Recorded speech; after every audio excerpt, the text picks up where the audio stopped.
Hey guys, welcome to another episode of the Texas Blockcast. I am here with Joe Cutler. Joe is a partner and the head of the Fintech and Blockchain group. I should say the chair of the Fintech and Blockchain group at Perkins Coie, a member of the TBC, and a gentleman with deep experience in privacy law and now in the digital asset space, been working quite a bit on these kinds of things, and we're excited to dive into the conversation. Joe, thanks for coming on the show. Thank you for having me. Well, let's start out with your background. And we were talking before the show. You have got quite the family legacy there in Washington State. And so tell us a little bit about that, and where you went to law school, and kind of what you cut your teeth doing as an early lawyer. Sure, I appreciate that. I grew up in Spokane, Washington. That's the eastern redder side of the state. And I grew up as a fifth generation farm kid. My great-great-grandparents settled the area in the early 1800s, and I grew up farming. It was a part-time farming situation, but I went to an elementary school that had K through 7 and only 50 people. My graduating class from 7th grade had like 6 people in it. And after I graduated from high school, I went across the mountains and sort of defected from Eastern Washington to the University of Washington, where I studied and married my sweetheart. And then we went to law school at Georgetown. I earned my law degree at Georgetown. On the East Coast. All the way to the other Washington. And that was a wonderful, wonderful time. It was the first time I'd ever really been amongst so many people that just blew my socks off in terms of their abilities. I mean, the students at Georgetown I found so engaging and so smart that it was a little intimidating for a kid from Spokane at first, but got my sea legs and was very, very thankful to land a spot after law school back in my home state where I grew up, and I landed at Perkins Coie. And I started off as a summer here. It'll be 19 years this year that I've been at Perkins. Wow. So I'm a lifer. I joined the firm as a young summer and earned a job spot and started off in the litigation group, actually doing asbestos litigation. That was my first task here. Okay. Then I quickly decided that I want to do something different than that, and so I got into privacy law, which was in 2006. Not really a practice. Like, privacy law wasn't a thing in 2006. And so I was early to that space. It was before, or right at the beginning of Facebook. MySpace was still the predominant social media network, and social media wasn't really even a coined term. And that's relevant to how I got into blockchain, because as I practiced in internet enforcement, basically chasing bad guys who would misbehave on a platform like Facebook and leverage the fact that it's so interconnected and you can message so many people so quickly and there's so much trust there. Multi-level marketing scams, rip-offs, survey spam, the dissemination of pornography, trolling, all kinds of bad behavior occurred on social media platforms. And so those platforms scrambled to hire competent people to apply the law to stop that behavior. And I was pretty proud of the way that we developed kind of a cease and desist and then sue program, where we would sort of, send a barrage of demand letters to people who were misbehaving, kick them off the platform, and then make an example of a few of them, to sort of send the message that these platforms will protect themselves against that kind of abuse. And over time, it became clear that the world was consolidating data into these big centralized repositories, like social media networks, email networks, ISPs, and the big tech companies were amassing just gargantuan troves of data. And over time, it became clear that with great power comes great responsibility, and sometimes that's hard to wield. And so when I read about technology that would decentralize things, but still afford the same ability to bring people together and transact together and connect on the internet, for me, that was the first light bulb. Was, you don't have to always go ever more central to get things done on the internet. And that to me was a revelation preceding to a revolution. So yeah, that's how I got to Perkins, at least. I'll let you I'll let you guide the conversation. But yeah, No, that's how I do Perkins. I do like the way that you've kind of taken the narrative there from privacy to the early tech giants to great power, requiring great responsibility, and essentially, human nature lends towards the abuse of that power, Yeah. and despite great intentions. And so here we are in 2024 with some pretty incredible technology that allows for decentralized value transfer, whether that be Bitcoin or some of the other cryptocurrencies or digital assets writ large. Um, so let's kind of pull on that thread a little bit further. I mean, we talked a little bit about your background. You did a lot of sanctions, enforcement, regulatory work. There has been no shortage of those things in crypto. And so probably the reason why you chair that group is because you've had the expertise to handle quite a bit of work. There's been bankruptcies, there's been sanctions, there's been, challenges with KYC, AML stuff. So what was some of your early, was it litigation? Was it more transactional? What were some of your early experiences as an attorney in the digital asset space? We at Perkins, we were fortunate to discover Bitcoin before the world discovered Bitcoin. My first email, we actually had a fun exercise about 3 months ago where we competed within the firm to see who had the earliest email about a Bitcoin or crypto related project. And the earliest email in the firm was an inquiry that came in asking about Bitcoin in 2010. Wow. It's a long time ago, and it's really early. And Dax Hansen, my partner and the founder of this group that I've taken over chairing it after him, he was the partner to whom that email was directed. So I view him as the first, the first at Perkins for sure, and one of the first lawyers in the world to really get into this. And I was an associate at the time, and he tapped me, as I said, because I had this history of understanding botnets and interconnected computer fraud and theft. And his first question was, is this a scam?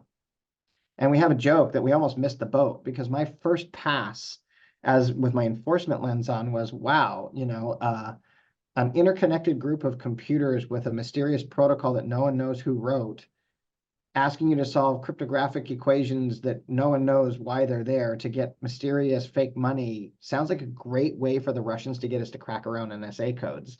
And so my first reaction was, this thing's crazy. I think we should pass. And luckily for the firm and luckily for Dax, because he was more skeptical than that, he made me about 6 months later take another pass. And by then more information had come out. And from my perspective, our first work in the blockchain space was truly understanding what it was. And what's interesting is one of the things that I lament is that regulators and even the public to some degree has forgotten just how different blockchain was to the status quo when it was invented. Many of the enforcement cases today, Coinbase, Kraken, Uniswap, Ripple, those are foundational products that were invented and launched when the world had very different assumptions about most of the issues that are now being litigated. Everything from the role of developers and their responsibility for what they develop, the application of financial services laws and how wide and how far those laws should be, whether or not this technology is inherently a financial service at its base, or whether it's just applied to become a financial service, whether there were investments in play in the beginning.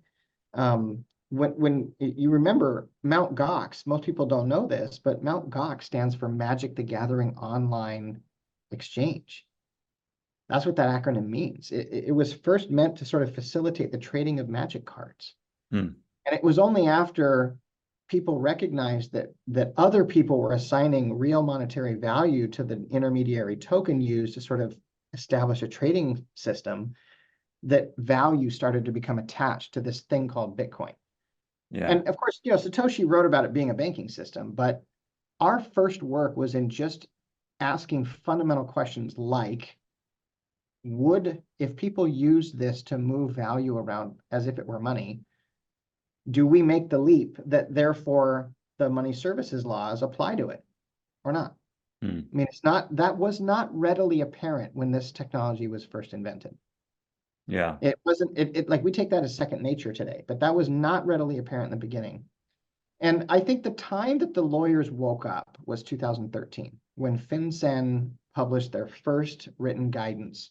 And they sort of put a stake in the ground and declared, like, look, if it looks like money and moves like money and people are acting and talking like it's money, we're going to treat it a lot like money. Not exactly, but that's where we're starting. And I have a very fun anecdote. We went to Bitcoin 2013 in San Jose, and there were two legal panels. Dax took one, I took the other. And I really thought there was going to be like 500 people at this whole conference and maybe 10 people in my legal panel. I've been on legal panels in esoteric areas where like there's like 4 other lawyers, and you're like, okay, my presentation's over after 10 minutes, and any questions? Well, there are like 500 people in that room, standing Wow. room. There were 4,000 people at the conference. And after our remarks, each of us separately were mobbed by business owners who had started crypto companies asking one question: am I going to go to jail? Have I done anything wrong? Is this illegal? Like, that's all. They were totally freaked out by this guidance. And when we got on the plane to come home, Dax looked at me and I looked at him, and we were like, this is a thing. This is a really big thing. And that's kind of the beginning work, was really advising companies on money transmission laws, the applicability of the Bank Secrecy Act. And as you know, most people began with an assumption that this was non-bank financial services, if it was financial services at all. Mm-hmm. The idea that it was an investment that required sort of the level of scrutiny that the SEC is now applying to it, I don't think got the kind of full momentum publicly and among a broader section of the community until someone birthed a terribly named concept called ICOs. Right. It Yeah. wasn't really until someone raised money as an independent action to moving it that people were like, whoa, this is not just moving things on new rails. This is actually a fundraising mechanism. And then when you saw people investing in it and it went up into the right at a very high angle, look, I can give credit where credit's due. If I were the regulator with my hand on that throttle, I'd want to temper it. I can understand why those who didn't understand what was happening leaned in to learn more. Yeah, and the fact they called it an offering, right? Like an ICO is just foolish, utter foolishness.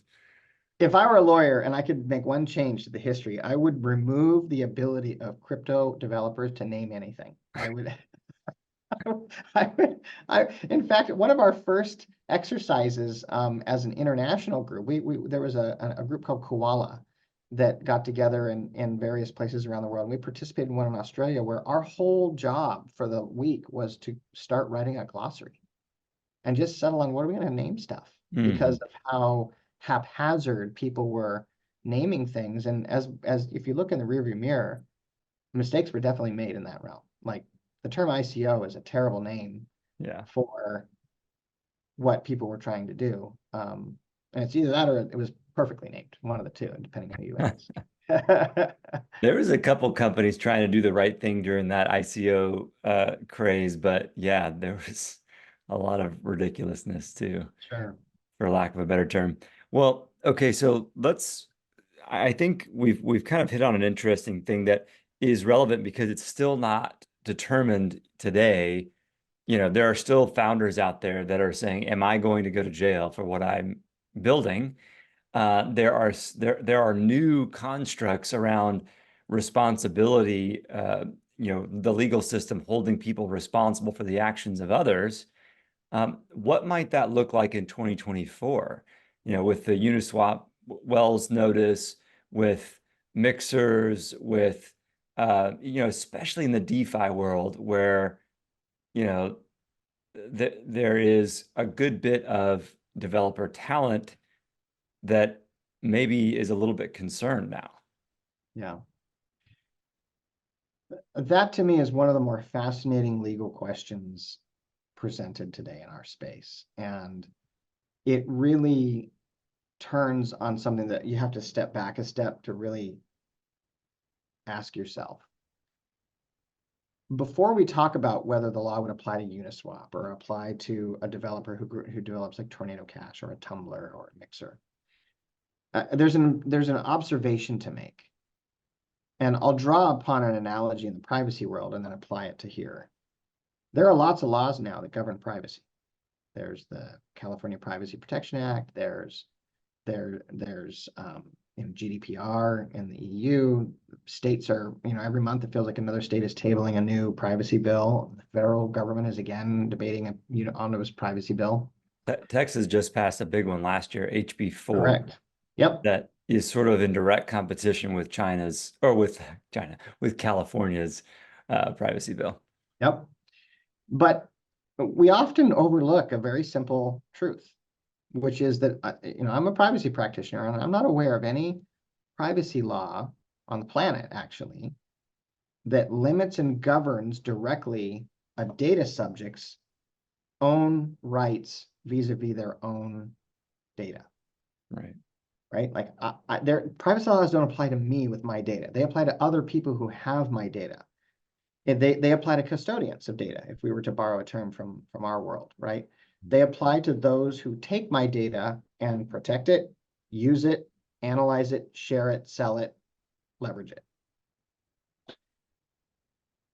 And there's a reason for that, which is we assume, for the most part, that people should have a right to do what they want with their own stuff, provided they're not harming other people, right? And it's hard to harm people with your own data. And it's hard to harm people with your own money, other than if you're spending it in the marketplace on things that are separately regulated, like buying weapons or something like that, or buying products from a terrorist organization or a country that fosters terrorism. But by and large, we don't tell people you have to store your money in this bank and not that bank. You cannot put it under a mattress. You cannot take your money out in the backyard and bury it in a box. We don't tell people that. Except for when the government confiscated gold in the right. Was that right. the third? I think that was FDR. Right. Long time ago, but yeah. So there's a point to be made there, which is when a developer develops a DeFi product, ask yourself, what does the DeFi product, if it's developed correctly, actually do? A true DeFi product, if it's truly decentralized, it enables party A to transact directly with party B without intermediary involvement, other than code. Right. Now, I want to make a disclaimer here, which is that there are lots of things labeled DeFi that aren't really that kind of DeFi.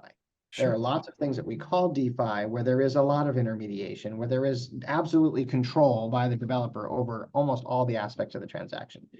And I think sometimes they label it DeFi to get traction or to market it. But there are software applications out there that are truly, wind it up and let it go type of DeFi. And it bubbles to the top a very uncomfortable issue for both lawmakers and the public. For lawmakers, it's uncomfortable because they don't know whose throat to choke if it behaves in a way that they don't think is acceptable. Right. And it's uncomfortable for the public or the users because they're suddenly faced with the proposition that if the regulators want a throat to choke, it might be them, right? It might be that the real parties with whom a regulator or law enforcement should have a beef are the transacting parties. Mm-hmm. To the extent money is laundered, crimes are committed, unlawful funds are stolen or moved. If it's true peer-to-peer, in a perfect world, the government should be going after the users of these products. But that's neither efficient for the government, nor is it a wonderful precedent to set that the government. It's like, it reminds me of the old file sharing cases in music, right? With Napster. I mean, the government was loath to go sue kids in their dorm rooms downloading thousands of dollars worth of music. They were loath to do that. They did sometimes, and they went after the ones who downloaded so much it was almost obscene. But think of the backlash from the public when, you know, DRM came online to limit that, or companies would go after file sharers, or the government would go after file sharers. People revolted. And today we have a much freer market for music because people were uncomfortable with that kind of enforcement. You're seeing a similar situation happen here, where governments are just not comfortable going after the players, even though they're trying to apply laws that would really not apply to those players. They would apply to an intermediary who doesn't exist. And so the government's trying to sort of substitute the developer as an intermediary, as opposed to like an exchange who acts as an intermediary, or a bank that acts as an intermediary. And I find that troubling. I find that very uncomfortable that we have not had the conversation legislatively, as a public, as an industry. I mean, no one's talking about that concept to the depth that I think we need to before we decide how we're going to govern this stuff. And now we're jumping all the way to litigation without having the conversation, which is equally troubling. I do have an issue with the idea that developers should be on the hook for however people use their products. That sets a precedent with things like open source software that is very thorny. Yeah. Yeah, and quite unfortunate from like a talent retention perspective for US competitiveness. Mm-hmm. You know, I was surprised that the SEC decided to go after Uniswap, because Uniswap has, from what I have read, been extremely careful in the way that they decentralize their the fact that it's actually DeFi, like that's true DeFi and what they're doing. And the also interesting thing is they're incredibly well funded. Mm-hmm. Their legal team is going to be incredibly robust. So it was an interesting group to pick on. So I think, you know, from our perspective in the industry, I mean, that's a fight that, like, it's similar to Coinbase, right?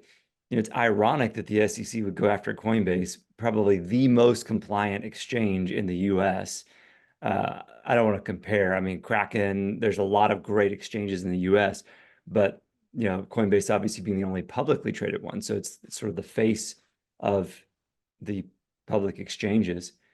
Um, it's just surprising that they would want to pick that fight. And Well, the Uniswap case comes on the heels of a much quieter settlement with Shapeshift.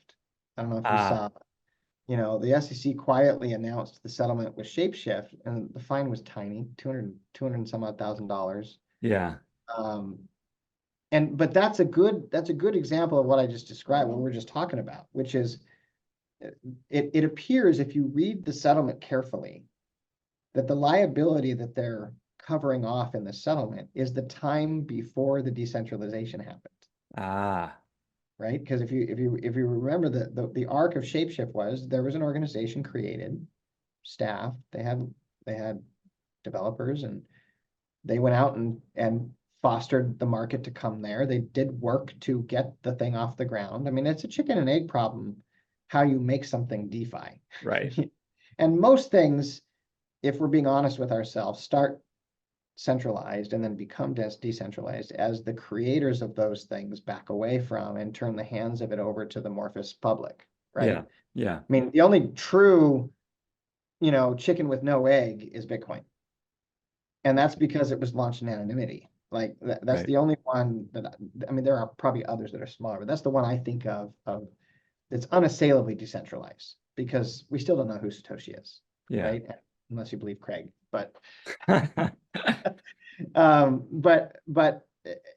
the end of the day, I think Shapeshift is a good example of a business model that was intending to walk that line, which is we will act in a very lightly centralized way, just long enough to where this thing it's like a bird in a nest. As soon as this thing can actually not come out of the nest and die by hitting the ground, we're going to push it out. And They quit their jobs, folded up the company that created the thing, everybody walked away, and Shapeshift still operates, but not in the way that it did when it was created. And so I read that settlement by the SEC, a lot of the way I read that is that it's making a very incisive point, which is when you're centralized, you can't call yourself decentralized. Mm-hmm. Right? But the path to that has never been clear. And that's one complaint a lot of creators of these businesses have, which is no one's shown, and no regulator in the SEC has blessed a path to decentralization, even though there's an acknowledgement that full decentralization probably makes the asset traded thereon and moved and created and issued thereon, like a non-security. Yeah. It's kind of the age old, and by age old, I mean decade old. Well, in Yeah. Bitcoin years, that's like a century. So Yeah, no, it is. It's a long time. And I was listening today to Nick Carter on Castle Island podcast talk about, what's Gensler's next move? Is he, if President Biden is reelected, is Gensler pushing for a different position within the administration? If Biden is not reelected, he's certainly out, I would assume. Um, I've just, I don't really know. I've, of course, Commissioner Peirce has really made a name for herself by just being a champion for innovation. I don't really know the other, and have not even spoken with the other SEC commissioners personally, but they all seem to be, reasonably kind of, acting on their own, conscience here. Whereas it's almost clear to everyone that Gensler is acting on sort of political pretext and,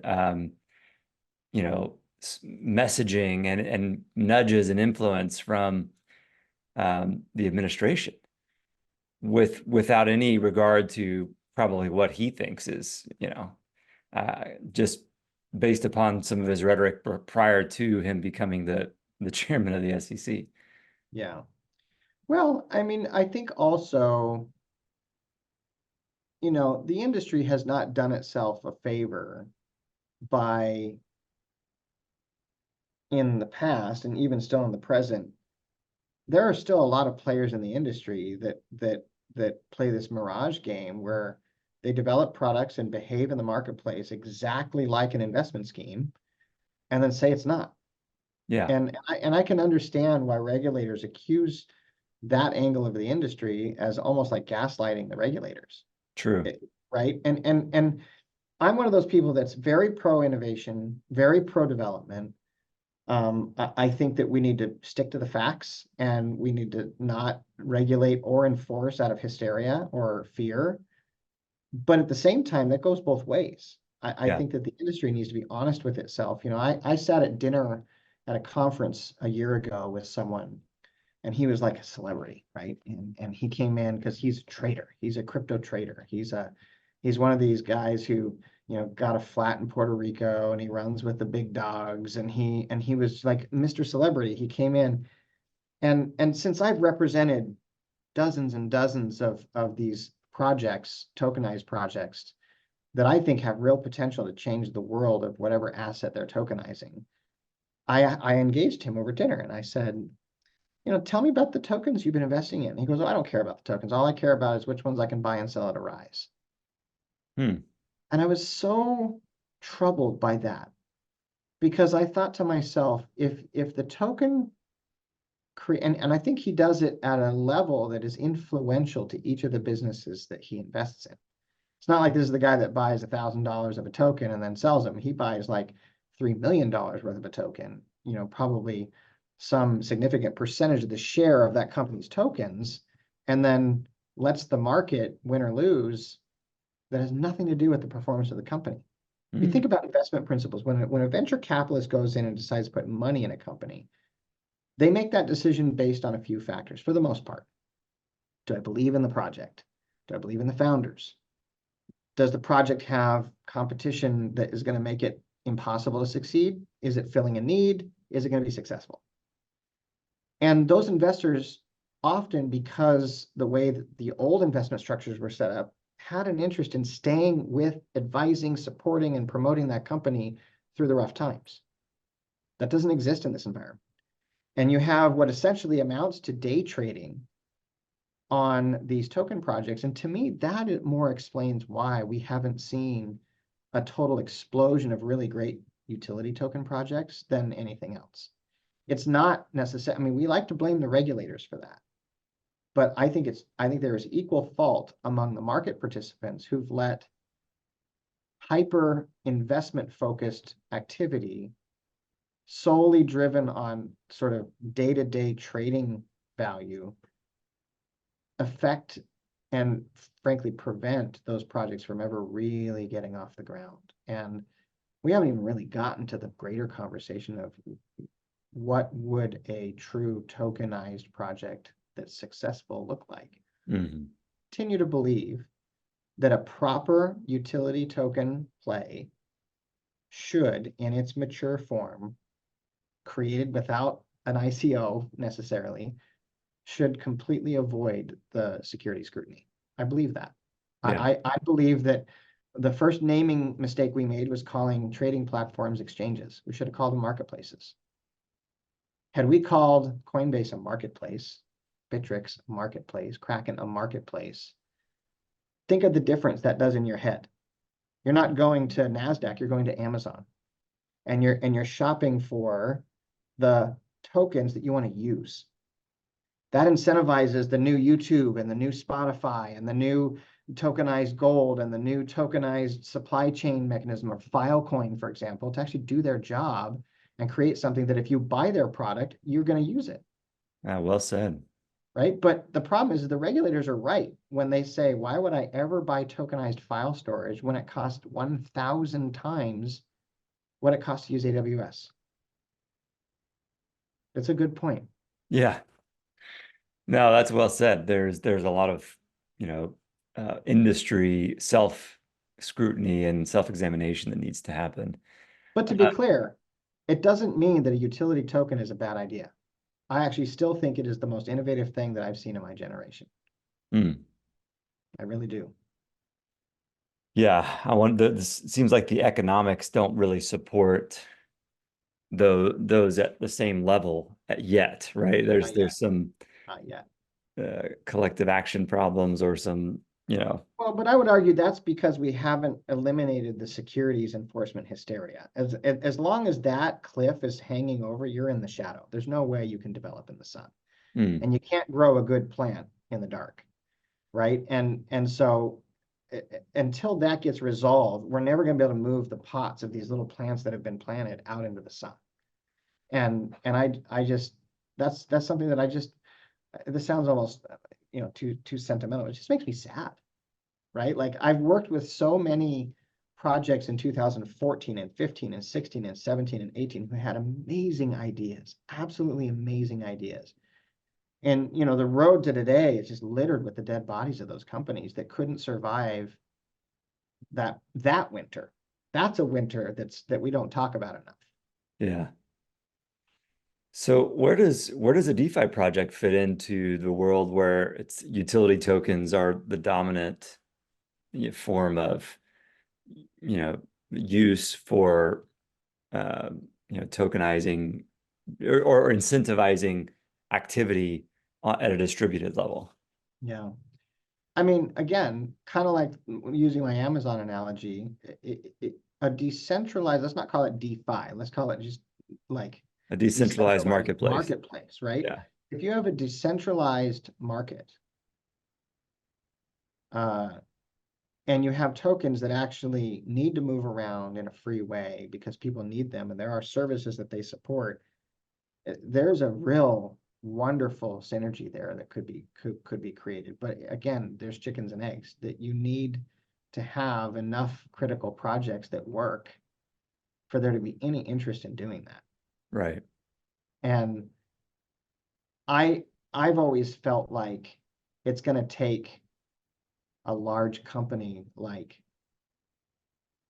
Amazon putting AWS access in a tokenized format and selling it that way, or Spotify totally replumbing itself to do a smart contract-based payment model for artists where there's a common token that you use, or a video service like Netflix that distributes, or like a movie production. There's this really cool company called DCP, Decentralized Pictures, run by the Coppola family. It was started by Sofia Coppola, and their vision was that you would create a token that would be sold and used by the five main players in making a movie: audience members that care about the content, theaters that show them, producers that want to produce it, and screenwriters that want to sell their script. And then by the middle people who basically broker who gets what, the auction houses for these things. So imagine a world in which you're a screenwriter and you write the next Godfather, best movie ever, point two, right? And you want to know whether, and the production studios are like, okay, we got 14 scripts. Which one is going to be the next blockbuster? You go to the token holders, who are the fans, and they vote. These are stakes. They don't buy it. They buy it as a right to vote, and they get to participate in a democratic way of voting on films.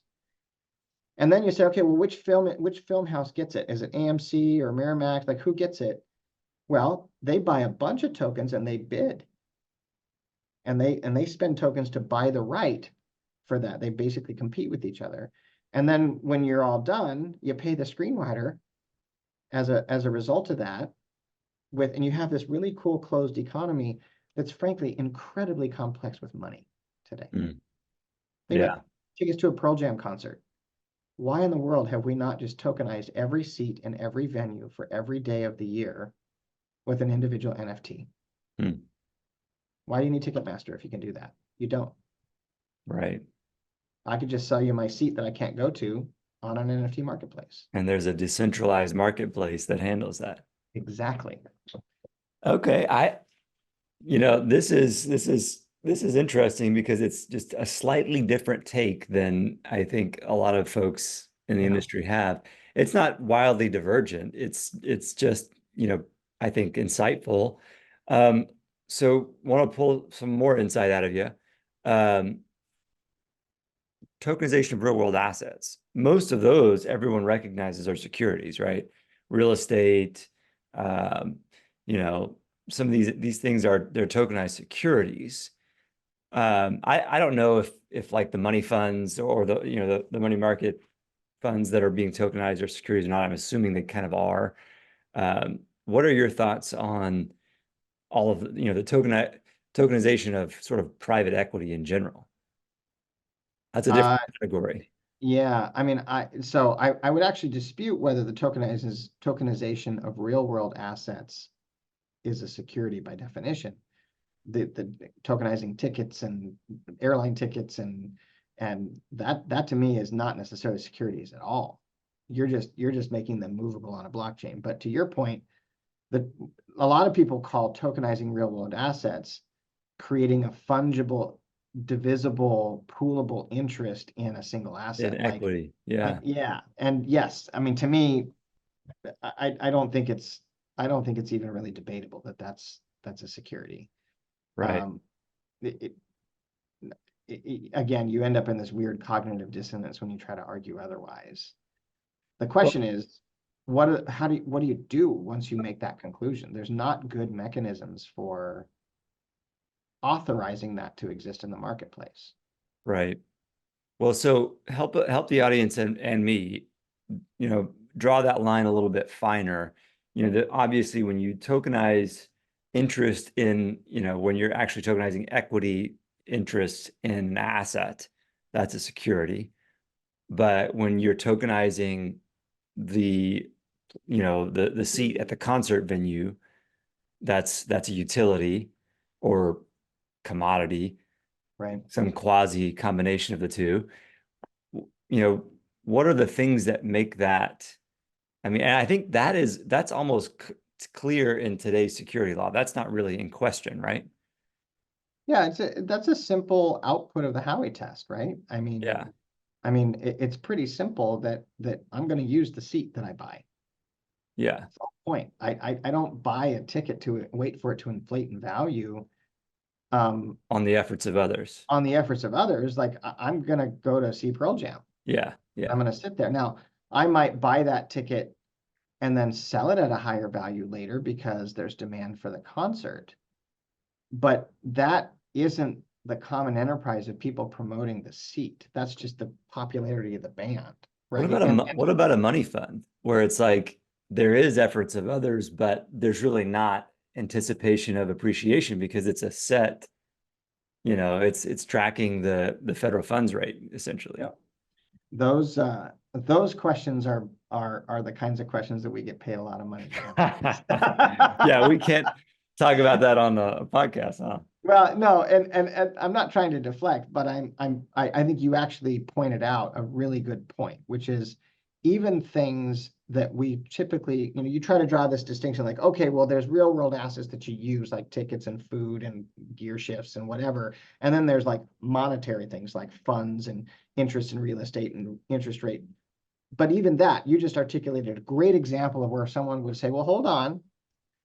And what you just said is, if there really isn't an expectation of profit, haven't you defeated one of the Howey test prongs necessary to call it a security? The answer is probably yes, if that holds true through the analysis.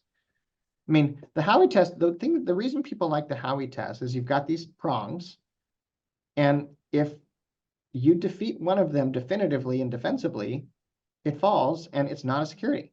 Yeah. But the problem is people sort of kind of defeated them. Yeah. And I think that the difference, like a good example is decentralization. I think that when Gensler and people in the SEC say decentralization, I think they mean something very different than many people in the industry mean. Mm. Like I think people in the industry think, oh, decentralization means that there is a lot of use by a lot of people who don't know each other. And I think the SEC says decentralization means absolutely no logical control over the thing anymore. Period. End of story. Full stop. Mm. And those are very different concepts down in the code. Yeah. Wow. I've got a lot of more questions, a lot more we could unpack, but we'll have to save it for another time because I've kept you longer than I intended to. And but I do want to just ask real quick before we wrap up, where can listeners find out more about you, more about Perkins Coie, y'all's fintech and blockchain practice? That's very nice. Perkins Coie, you can find us at perkinscoie.com. And anyone can send, we're not hard to find. Just send us an email and we're happy to reach out.